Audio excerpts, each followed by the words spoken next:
you ever thought about buying a house that needs a little TLC, but you were afraid about biting off more than you could chew in terms of home improvement projects? Did you worry about how you would finance the effort? Stay tuned for my answer.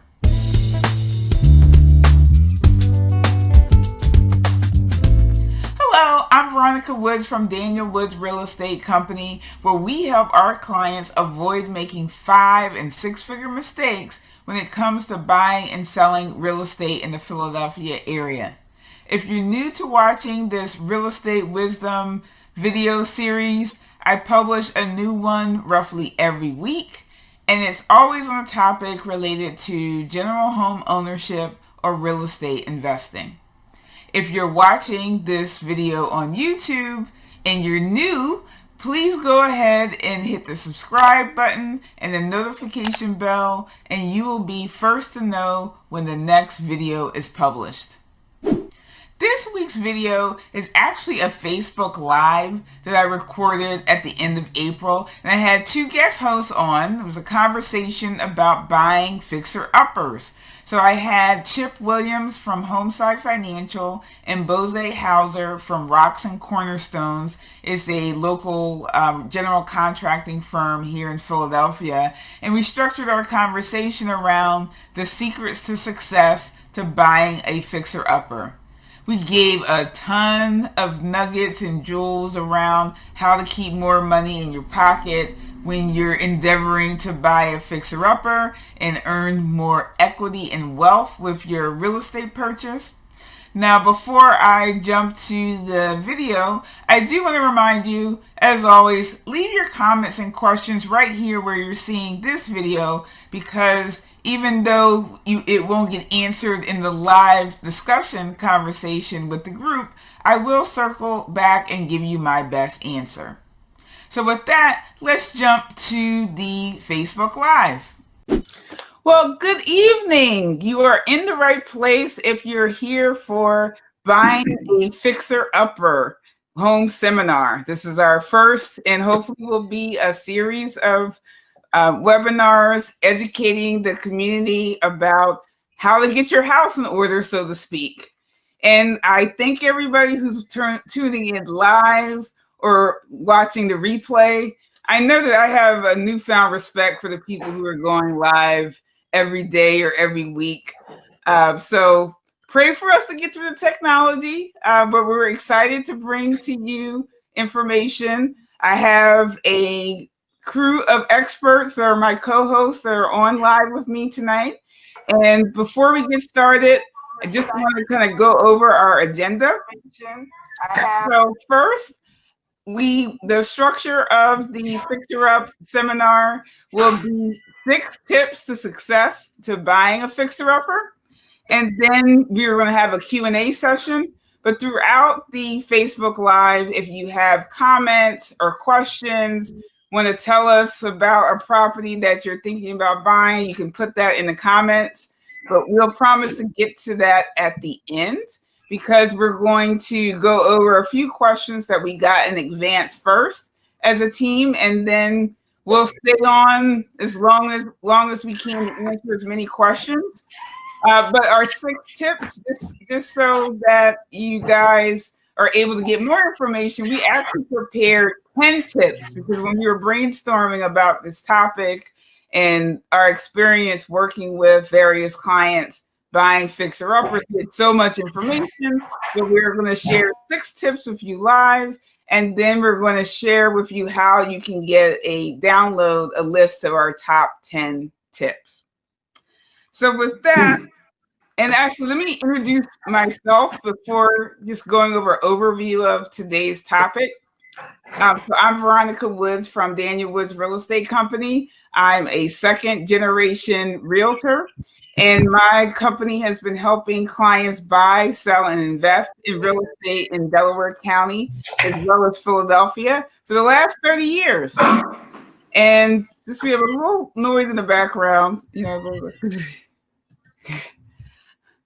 Learning the technology. And one of our claims to fame is that we help our clients understand the numbers behind their financial decision. We understand that buying a house is a huge decision, and obviously you want a house that you like, but you also don't want to break the bank.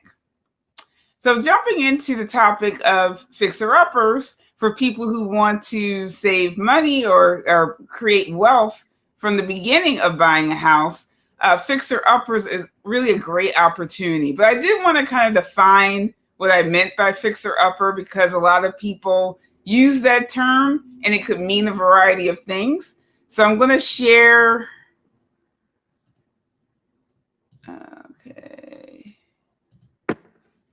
Share my screen and show a variety of fixer-uppers. So fixer-uppers could be that whole spectrum that you see on the screen. It could be like the picture to the left, which it was a bedroom or is a bedroom, but obviously it needs a lot of work for somebody to be able to sleep there at night. And then the middle picture is a property that just has a lot of wear and tear. You can see the worn carpet and needs some paint.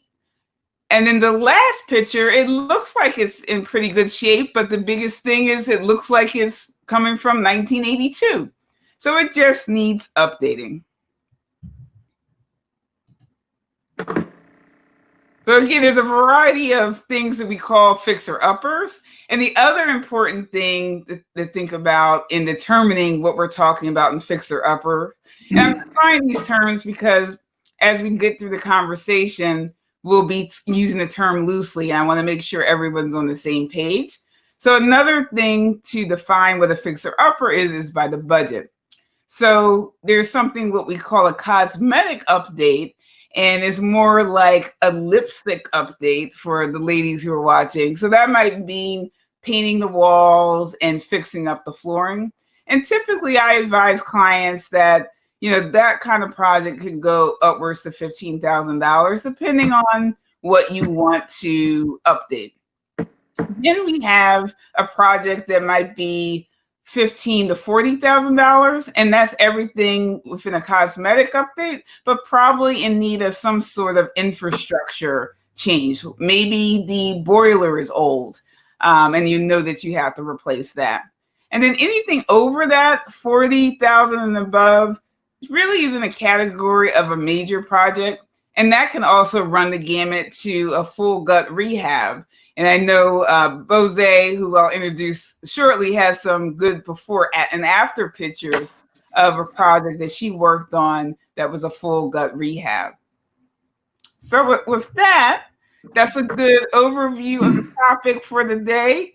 I do want to have my co-host chime in, and we're going to start with the lovely Bose. And I think I did mute her mic because she has some background noise. Let's see. Okay. All right, I got it. Okay. Hi, everybody. I hope you've all had a good Thursday today. My name is. I am the president of Ruxin Cornerstones. We are a construction and design company. We provide residential and commercial clients with construction management services, construction services, and design services. And our goal is to allow our customers to experience comfort during the project lifecycle and opulence at project completion. That said, one of our main goals actually is to service residential clients and to basically work with first-time home buyers and to basically eliminate the stigma behind the fear that a lot of people have when going into construction. And our job is to help you monitor that process and make sure that it's basically easy on you and help you figure out the big question marks that you might experience. Veronica, if you could take let's see the slides, please. So we have 2 slides here to kind of show you the different kinds of construction when it comes to first-time home buyers. And it all basically depends on what it is that you're looking for or what it is that you have the stamina to take care of. So this is a full renovation example where we go in and we tear down everything. And the next slide is a lipstick renovation where we don't take down any walls. We just paint and if maybe swap out the carpet or take out the carpet and sand down the existing floors if they're in good condition, or lay down laminate flooring or hardwood flooring or floating flooring, let's just say. So these are the 2 examples of type of construction work that we have taken care of for our clients. We can end with the slides now. Thank you, Veronica. So things like this should not be something people should be scared of, and that's why I'm here to help people understand that construction, if you have a good construction manager or a contractor, their job is to make this process easy for the client, and that the burden really should not be on the client, it should be on the contractor or the project manager. And that's where we step in and try to make things easier for you. That said, I will turn it over to Chip, who will talk about the funding part. Thank you very much, Bose. My name is Chip Williams. I'm with a company called Homeside Financial. We're based out of Columbia, Maryland. I do work locally out of the Philadelphia area. We do have a full construction and renovation department in addition to your basic lending, residential 1 to 4 units. We do anything from minor renovations all the way up to full ground up builds. We have a team dedicated just to our construction and renovation. We've been doing it for quite some time. We've become very good at it, if I don't say so myself. And that's who we are. Again, my name of my company is Homeside Financial. And I'll be talking about the renovation piece of it here in just a little bit.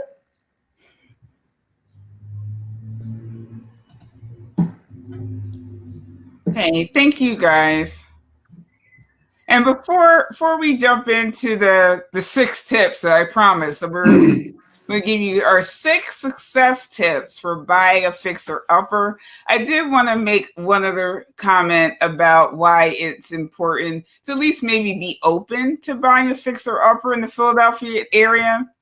Because if you're moving from another part of the country, you may not realize that about 1/3 of the homes in the Philadelphia metro area were built before 1950.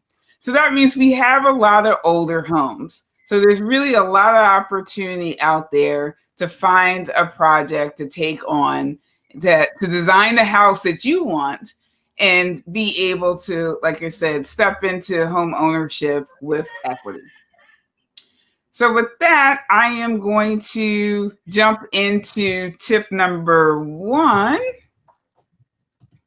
Okay, and we have some snazzy graphics. So the first tip is that fixer-uppers require more imagination during the home search. And we're going to reflect on the time that we're living in right now. Everyone's talking about COVID-19 and what the impact will be on the real estate market. But so real estate home search today is really starting online more than ever before.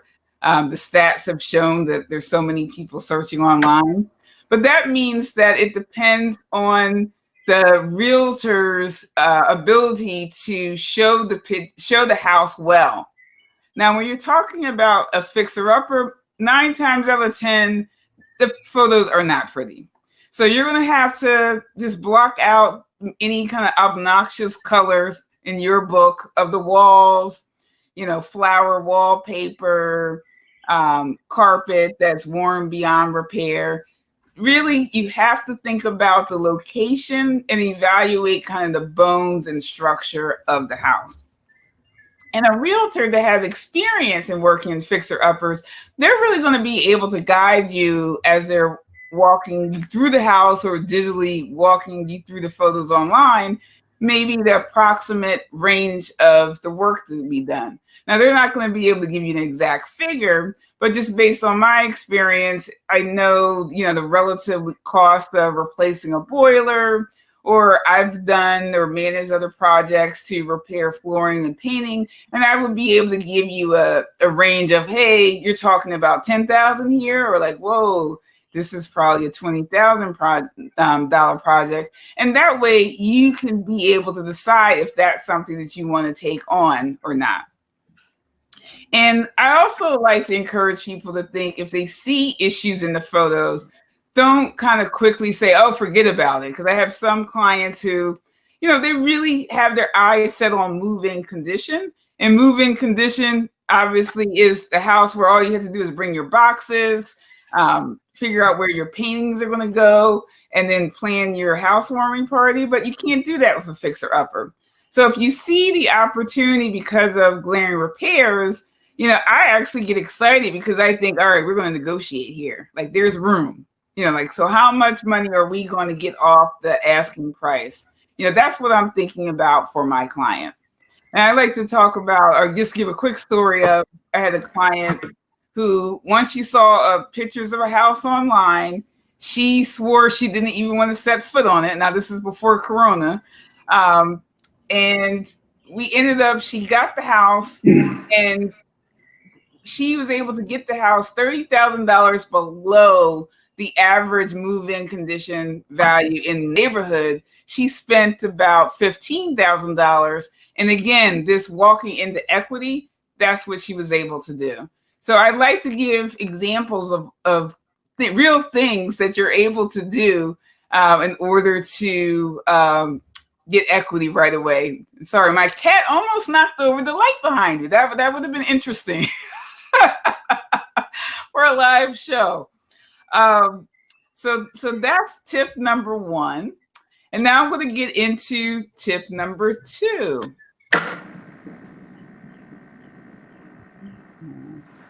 So tip number 2 is along the lines of the numbers. Because like I said, I like really helping my clients understand how buying a home is a wealth building activity. It's not just a place for them to lay their head.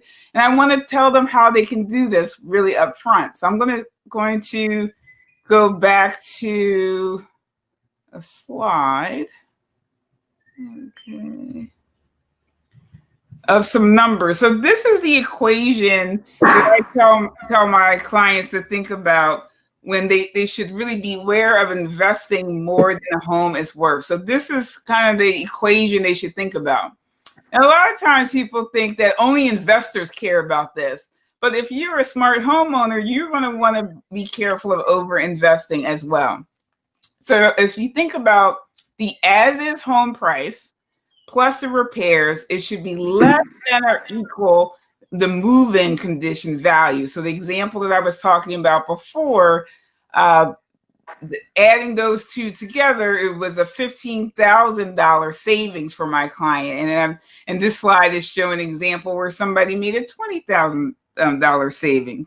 And the reason this is important is that if you bet on the move-in condition value appreciating, because it's 2020, we've been in such a strong market in the Philadelphia area for the last few years, and a lot of people are thinking that it's going to continue. But I'll tell you that even before COVID-19, we were already seeing signs that the market was slowing down a bit. Now, we thought 2020 was still going to be strong, but we were worried a little bit about 2021 being a little bit more of a balanced market. So that means if you get too aggressive and thinking you can do more repairs because you're assuming the market is going to increase at the same rate, you can run the risk of over investing in the property. Why is this important? Well, one is that, and I'll put myself back. Oops. Oh, wow, this is really fun. So the reason why over investing is a problem is there's two reasons. One, a lot of people assume that they're going to get all their money back from their investments. And that's not necessarily the case. Now, I'm not going to tell someone not to put in the appliances they want, but I will tell them that all improvements aren't equal in terms of getting an ROI. And then you can get to the extreme where you could take out multiple lines of debt and get into kind of how the banks are kind of looking at you on the buying the house, but you can be in a situation where you owe more money than the home is actually worth. And I have sat down with sellers, and this might be 10 years after they bought the house, and the man of overpaying for the repairs comes up. And I had to tell them, like, you can only get what a willing and able buyer is willing to pay for the house. So now my advice to clients on the front end is to really look at the improvements that your future neighbors have made. So what I do is, let's say the house you're looking at is 200 Main Street. Let's look at 212, 214, and 216 Main Street if they were sold recently. Let's see what kind of countertops they have. Let's see what kind of flooring. Let's see what kind of fixtures. Because you really want to aim to be kind of in the middle of what the neighborhood is doing. Again, if you want to go beyond that because of your own personal taste, you have to do so with the knowledge that you may not be able to recoup all your money when it's time to sell, be it 7 years from now or 20 years from now, if you are ready to sell at the wrong time and you've really overextended your budget. So those are the first two tips. So we're each going to do 2 tips. So I believe I'm handing it off to Bose to do the next tip here. All right. So we'll go to tip number 3, which is never sign a contract that you don't understand. And I'll start off with an example of, clients that you end up signing this contract and you're asking your contractor questions, and the contractor eventually hands you a change order saying that it wasn't part of the contract. Well, if you don't ask questions and if you don't understand the contract that you are signing, then these situations could happen.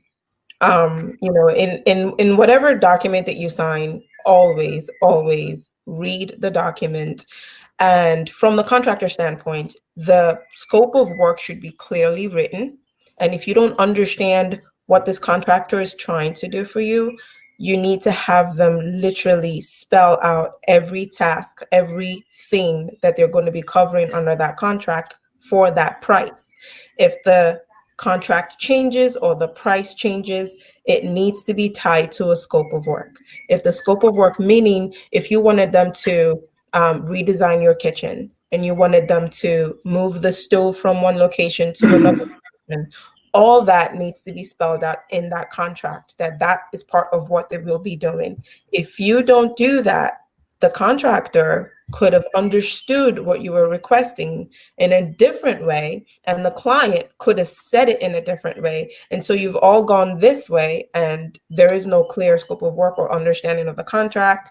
And now you're stuck with your contractor doesn't want to do the work because he feels like he's not getting paid. It could get complicated.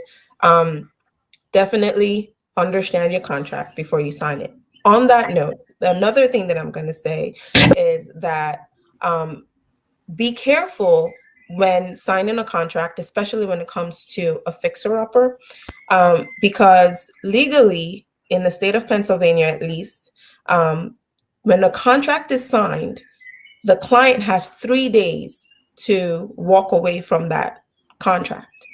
And in those 3 days, the contractor cannot start working. So if you sign a contract today, the client literally, the contractor has to wait 3 days before they can begin on that contract, on that project. And then once the project starts, everybody hopefully is under the same understanding that this is the way, this of work, this is how much it's going to cost, this is how much time it's going to take to finish the project, and everything should be good. I think the next point, please, Veronica. Okay. So the next point number 4, would be realistic with your expectations. Delays do happen. One of the things that I like to emphasize to my clients is that when you are, when the contractor is taking a look at the property, the walls are up, everything is where it's supposed to be. We do the inspection. We estimate that this is how much time it's going to take, and this is how much work it's going to require. But the moment we start taking down walls, especially nowadays, people want, this is what's trending. We want open concept floor plans. So there's a possibility that we're taking down a non-load bearing wall. In that wall could be electrical wiring, plumbing, or HVAC stacks or plumbing stacks that needs to be relocated.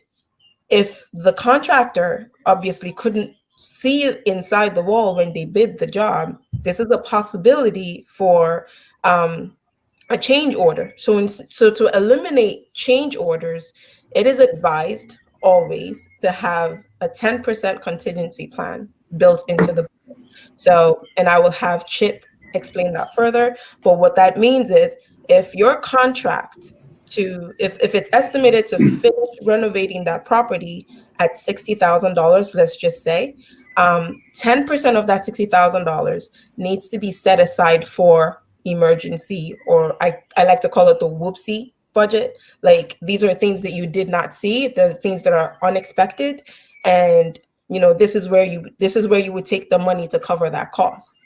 But in terms of that, when you find things that are unexpected on a job site, one of the things that the contractor needs to approach you as a client is, this is something that we found.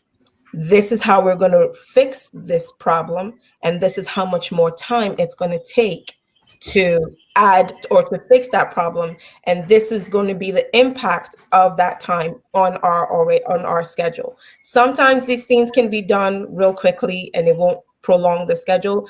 Sometimes it could be a bigger issue, and you need to be realistic and you need to be well informed when signing a contract, especially on major renovations as a fixer-upper. And I think that would be it for me and my 2 points. Next, I'll pass it on to Chip. Thank you again, Bose. So you find yourself a fixer-upper. We got to figure out how to pay for it, how we're going to do how we're going to finance all the repairs. So that's what the first thing I want to talk about is your financing options. Obviously, you can purchase the house and pay for all the repairs out of your own pocket. Most people don't have the ability to do that, or most people don't want to do that. You can, the other option is to get a renovation loan. So this gives you the opportunity to obtain financing to purchase the house, as well as additional funds on top of that to fund any repairs that you want to get done. So there are basically there's a few different types. One being an FHA 203K, which has been the most popular probably throughout the years. It's 2 different types of FHA 203K financing. One is limited. It's called a 203K limited. That basically just covers minor repairs, has tops out at $35,000 for you to do repairs. The other one is the standard, which allows you to do major repairs, any major repairs, any minor repairs, structural repairs. With an FHA, they don't allow any luxury or recreational items such as a swimming pool or anything of that nature. And an FHA loan, the standard, you do need to have an FHA consultant. This is someone who's basically going to kind of guide you through the process, going to take a look at the contractor's bid and just kind of make sure everything goes smoothly within that process. FHA is a government financing, so obviously they want to make sure that everything's in order before they'll guarantee that financing. Now, what's become a little bit more popular probably in the last couple of years is a Fannie Mae home style loan. So this is conventional financing. and you can put as little money down. This is still a big myth in the home purchase. As a home purchase topic, you don't need 20% down. With the Fannie Mae home style, you can put as little as 3% down if you're a first-time home buyer. If you're not a first-time home buyer, you can put as little as 5% down. So we're not talking about a whole lot of money out of your pocket to purchase a property. But the Fannie Mae home style is a little more lenient. You can basically finance whatever you want into that house, as long as it makes sense for the neighborhood, as long as it makes sense and we stay within LTV ranges, which brings me to my next point about staying on budget, knowing the numbers. So basically, let's take, for example, you're looking in a neighborhood where houses typically are selling for about $200,000, okay? And you find a fixer-upper in that neighborhood. Let's say you can get it for $50,000, or I'm sorry, $150,000. Basically, what happens from that point on, you find a contractor. Contractor gives you a bid, and the repairs. Let's say the repairs cost $30,000. So we'll actually finance up to 97% with your down payment, with your 3% down payment, or a loan amount of about $174,600. That gives you the money to acquire the property, $150,000, plus what's left over to do the repairs on the property. So right there, you're building equity in the property, because we work off that after repaired value. We'll have an appraiser come in. They'll take a look at the property. Then they will look at the bid from the contractor, look at all the work that needs to be done. And they'll base their appraisal off of the house, at the current condition that the home is in, as well as all the work that's going to be done on that property. I had one more point that I wanted to make, and it just slipped my mind. And I'm sure I will think of it here in a little bit when we continue our group discussion. All right.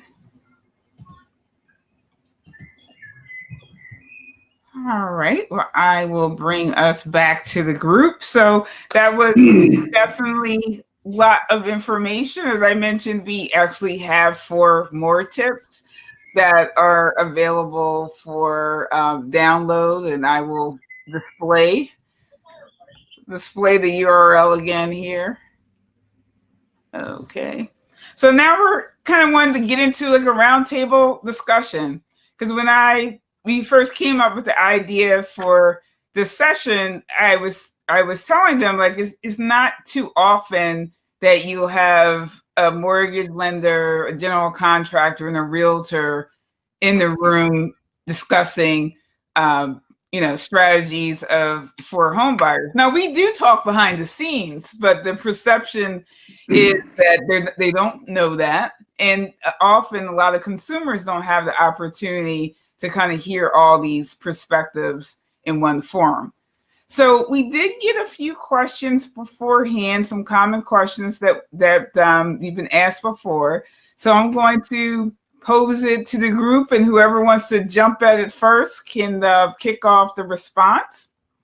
The first question is, what advice do you have for a first-time home buyer considering buying a fixer-upper? I don't know if anybody who wants to jump at that first.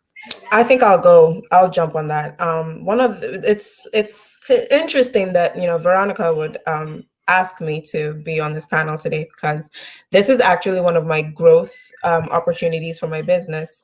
And it's something that I've been researching as well. And I've been contacting other realtors to try to get them to, work with Ruxin Cornerstones in order to help their clients, which, is a win for the realtor and the client.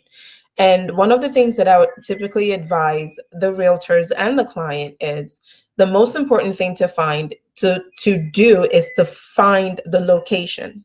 Once you are happy with the location that you are looking for, I guess I should go back to the reason why I decided to go down this road is because today in today's market, everyone wants a move-in ready, beautifully renovated house or apartment or building or condo. But whenever those properties do pop up on the market, chances are you have 10 other families that are interested in that property. If it was reasonably priced before, all those 10 families will now, it now becomes a bidding war because now you have multiple people interested in it. They drive up the cost of this property, and then 9 times out of 10, it's now purchased, or the bidding is now like way more than the property is actually worth. And so in my mind, which, you know, I feel like when people are looking for properties and it's move-in ready, there are lots of properties that need to be renovated. I'm in the Philadelphia area, and there are lots of properties in Philadelphia in really nice neighborhoods that need to be updated. So if you're able to buy these properties at less than the market value, and you can do a lipstick renovation to these properties, and I understand the fear and the trepidation that goes behind working with a contractor, designing and trying to put all these information together. But the advantage to working with a company like mine is that we are construction and we are design. So instead of having to work with an architect or a designer and then trying to coordinate all that design with the architect, it's best when you work with a company that is able to provide you with these services. And it's one cohesive company and a group of people with a team of people that can bring your dreams to life. The advantage to that is that now there is no competition. There isn't a lot of competition with people who are looking for fixer-uppers, right? Now you have a lender who's able to provide you with funding options, and you have a contractor who has experience working with lenders and knows how they operate these funds. And now, as a client, you also get to have that move-in ready property that you're looking for. So it's a win-win on all parties, the way that I see it. Bose, I agree with a lot of that, and to just kind of piggyback on that, I mean, I think the Philadelphia area is ripe for that fixer-upper market because, like you said, I mean, before the whole COVID thing and the shortage of low inventory as far as houses are concerned, not a lot of people are willing to take on a fixer-upper, and especially for a first-time home buyer, I guess my thing would be, my tip would be tell them, don't be afraid. It's we can do the financing. Is it going to take a little bit longer? Most likely it's going to take a little bit longer because there's more steps, getting the contractors involved, make sure the contractors are vetted, which, the other thing along those lines, you mentioned working with a contractor, or you mentioned make sure you understand the contracts, Bose, you mentioned.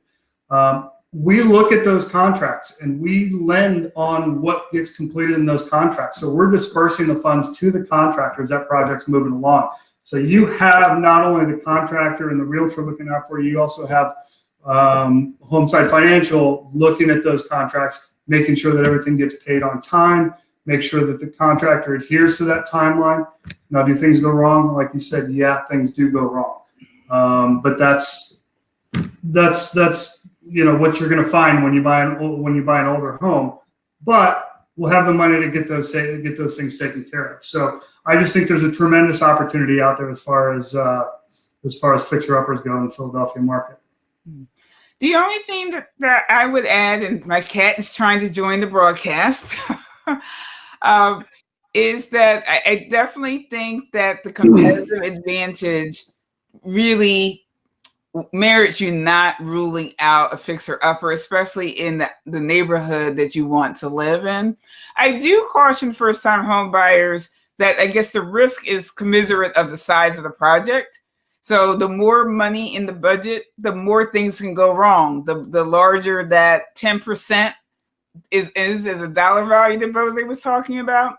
So it's really just setting expectations up front around that the process is going to be longer, and that, that as long as you have a good team in place, and I guess that's pretty much the theme of success in real estate in general is that leave it to the professionals. Have professionals at your side helping you make the various decisions along the way, especially if you haven't done a major home renovation before. You want to make sure that you talk to the right people before you start even looking at houses. So if you think you want to buy a fixer-upper, give someone like Chip a call and talk about the options. Give someone like Bose a call and learn about how they work. So the more education that you can have up front, I think the smoother the process is over the duration.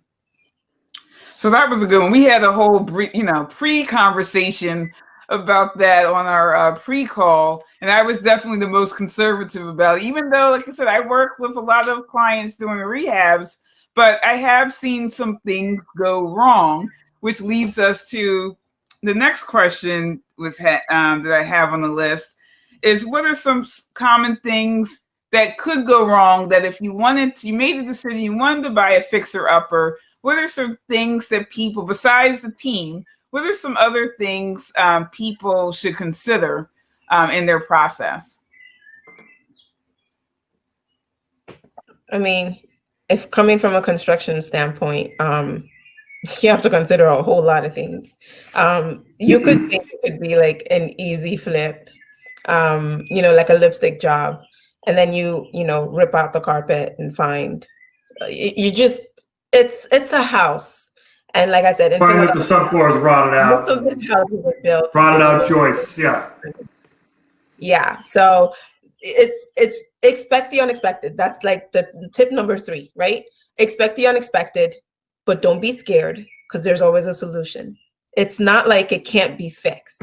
It can be fixed. We just have to remedy it and we have to discuss it. Communication is key. You can plan from now till the day that your eyeballs pop out of your face and still find a surprise. It's just the way it is in construction. It doesn't mean that the realtor didn't do a good job. It doesn't mean that the contractor didn't know what they're doing. It doesn't mean that anybody's at fault. It's just, this is a question mark. We need an answer. Let's fix it and let's move on. That's the best thing to do. It's a house and it was built a long, long time ago. So there's no way you're not going to find something. You're always going to get surprised. Expect a surprise. That's it. So along those lines, I would say do as much due diligence as you can up front, because as Bose said, until you open up a wall, you don't know what's behind it. But you can, make sure that, if there's signs in the home inspection that certain things are deficient, and that you want to move forward, it might be a good idea to have a contractor look at the site early, even before you make the decision to purchase. I've had clients decide not to buy things based on, something a contractor had said about the cost. Maybe they were being a little aggressive about, or they were trying to stay on the low end optimistic, and the reality was it was going to cost more. And if you are not conscious of getting numbers or focusing on the numbers early on in the process, you could be surprised. And the other one, kind of related to not picking the right team member, if you don't pick the right lender, or a lender or a loan product that's not meant for a fixer-upper, because all lenders out there are not equal. And I think that was one of Chip's tip in anyway about the products that his companies have. But as a realtor, I've seen it that a lot of people don't want to do these loans. So it's really important that you don't just, think that they'll make it happen, by hook or crook. If you're putting a round peg in a square hole, it creates a lot of stress for everybody in the process. So you want to make sure that you have the right partners aligned with you, not just anybody, any contractor, any lender, but the right ones for the particular project. Agreed. Absolutely. Okay, so another question. Oh, so I alluded to it a little bit in terms of the times we're living in now, but I guess this is not necessarily particular to just the fixer-upper, but what are your current thoughts of the impact of COVID-19 in the home buying process and in renovation projects today? I mean, I've been keeping up on the, the mayor and the legislation that's going on right now concerning construction. And the good news is contractors and construction can actually start proceeding with some guidelines. Basically, we cannot have more than a certain number of people on the job site. But as of tomorrow, May 1st, we are free to keep on working. So if anyone is able to find a property at this time, and I know that according to realtors, which I've spoken to multiple realtors, people are buying at this time. So I wouldn't be, we can do our job is what I'm trying to get to. And realtors, if people are still buying, I think a realtor can show virtually. So we are free to operate our businesses as contractors. So here's a thought, because I know realtors are not currently allowed to go out and show properties. Are you allowed to go out and bid on, say, a renovation? Or I have a couple of public projects that I'm bidding on right now. What do you mean public? Public meaning commercial projects. Okay. And I also have a couple of residential clients that are aware that we are able to start building as of May 1st. So yeah, we are able to do what we need to do and function. So then in that case, I guess if there's a realtor that can operate their business, maybe if you find a good contractor that can be your eyes for your clients and do, I guess there's a way to work around it. Well, I mean, that's interesting. Yeah, I mean, I think to Chip's point, so it's clear what the Realtors Association mandate is, but I think the biggest thing is just the unexpected of knowing how long things are going to last. I would say there's, I'm working with a few clients right now who are, they wanted to move February 1st and, they still want to buy a house, May 1st. So they have been looking online. I think that's been the case, that the buyer demand has not slowed down. On the other hand, the sellers have been a little bit more apprehensive to put their homes on the market, especially when the stay-at-home orders came down. So you find that, I could put up a chart that showed like week by week, there were just less homes available to sell. So that's continuing, right? That's continuing, right? I haven't checked this week, but it was already, even before COVID-19, we had an inventory issue. Oh yeah. But with COVID-19, I'm working with a couple of sellers that, we're kind of just waiting to see how long the stay-at-home order would last. But I think I like to talk to people about being ready to go as soon as they can do more. So there's no reason to stop your due diligence.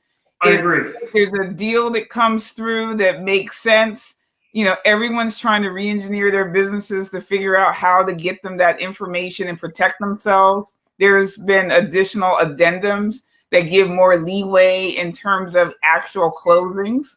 But for the most part, most of the closings that happened in the last month or for properties that were on the market before the stay-at-home order, by far. Right, exactly. Like 90% of them. But I agree with like you. I said, I think we're seeing some daylight, but it won't be a new normal. I think the other thing for everyone to get used to is that homeowners, especially if they live at the house, they're not going to be like, hey, bring your family of 5 in my house tomorrow. Like, let's do an open house next weekend. Yeah. So we're kind of bracing for whatever this new normal is. And it really is going to have the home search process start online. So although people are kind of, it's new for everyone, but I've been on Zoom calls where the seller walked around. I was on Zoom, his agent was on Zoom, my client was on Zoom, and we're following the seller walk through the house. That's going to be a normal thing. Yeah.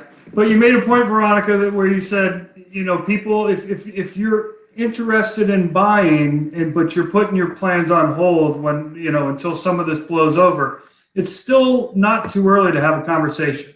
So, I mean, there's a lot of things that we can talk about to make sure that when you're ready, you're actually ready. Meaning financially, you're in a good position, and you. The more time you have to plan, the better. The easier the process is going to be. And that's one of the things that I'm actually working with a few of my clients. We are putting our estimates together right now. We already did the design like months ago before the shutdown.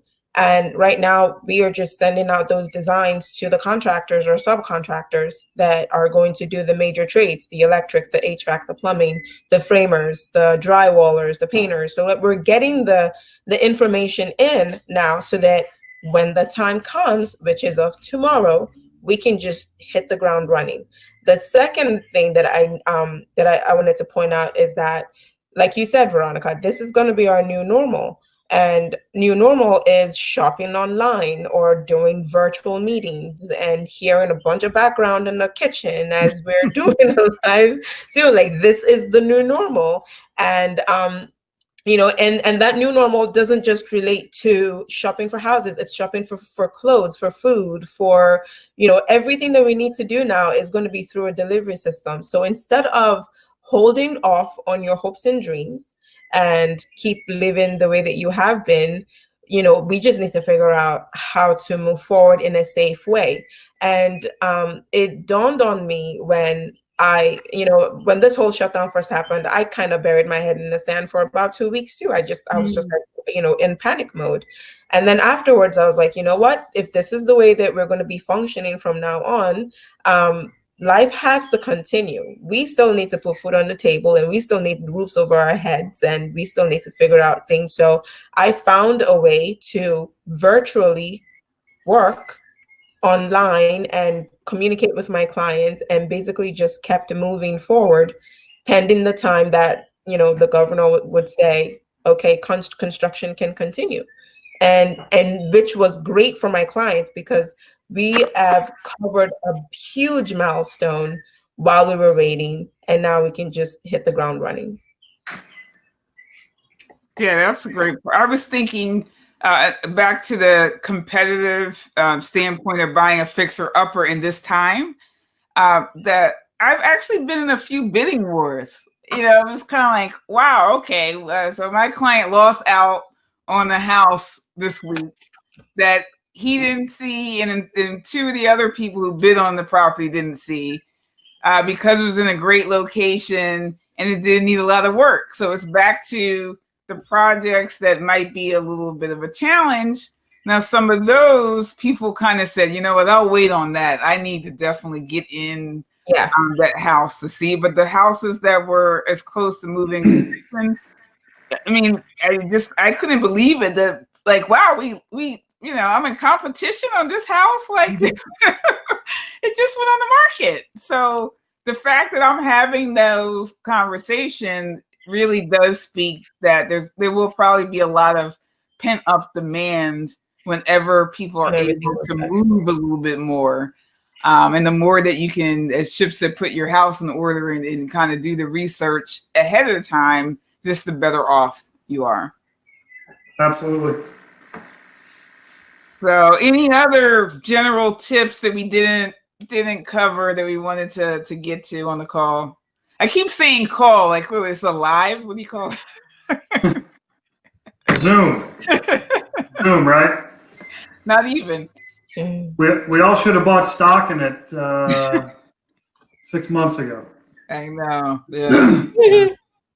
So I do think we're getting a lot done, even as real estate professionals, with Zoom, meeting with each other, meeting with clients. I've been also testing out different technology for people to share my screen to look at things. So I think a lot of us are, excited to be a little bit more innovative, with our work to help our clients during this time. I mean, as a business, one of the things that you have to do is to, run with the times and pivot when you need to. And, this is going to be the new normal. Then we just have to figure out a way to get our clients the services that they're looking for, while still making sure that we are doing our part to keep them happy, because that's our ultimate goal, right? So thanks for watching another Real Estate Wisdom video. Again, I'm Veronica Woods from Daniel Woods Real Estate Company. If you enjoyed watching this video, especially this Facebook Live dialogue conversation with other real estate professionals, please leave me that thought in the comments. I do have some ideas for other collaborations, but I want to make sure that I'm providing information that will help you on your real estate journey. And as a reminder, the contact information for my co-hosts that are in the Facebook Live, Chip Williams from Homeside Financial and Bose Hauser from Ruxin Cornerstones, their information is in the description area where you're watching this video. And if you want to know when the next Facebook Live will be, please make sure that you like the Daniel Woods Real Estate page on Facebook, because that's where it will be broadcast from. And always remember, stay connected with me across social media. I'm active on Instagram and LinkedIn as well. And I'm always giving insights and nuggets to help you keep more money in your pocket when you're buying and selling real estate.